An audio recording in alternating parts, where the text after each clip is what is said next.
ಸಮುದ್ರದಲ್ಲಿ ಈಜಲು ತೆರಳಿದ್ದ ಇಬ್ಬರು ಸಮುದ್ರ ಪಾಲಾಗಿರುವ ಘಟನೆ ಇಂದು ಶನಿವಾರ ಬೆಳಗ್ಗೆ ಉಡುಪಿ ಕುಂದಾಪುರದ ಬೀಜಾಡಿ ಬೀಚ್ನಲ್ಲಿ ಸಂಭವಿಸಿದೆ.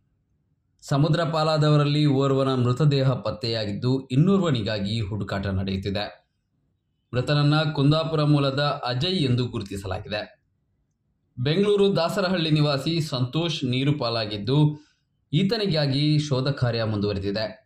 ಇವರೊಂದಿಗೆ ಜೊತೆಗೆ ಬಂದಿದ್ದ ಮೋಕ್ಷಿತ್ ಮತ್ತು ಶ್ರೀಯಾನ್ ಅಪಾಯದಿಂದ ಪಾರಾಗಿದ್ದಾರೆ.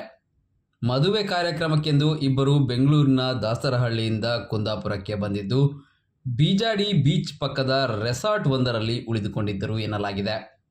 ಬೆಳಗ್ಗೆ ಸಮುದ್ರಕ್ಕಿಳಿದಿದ್ದ ಸಂದರ್ಭ ಈ ದುರ್ಘಟನೆ ಸಂಭವಿಸಿದೆ. ಕುಂದಾಪುರ ಠಾಣಾ ವ್ಯಾಪ್ತಿಯಲ್ಲಿ ಈ ಘಟನೆ ನಡೆದಿದೆ.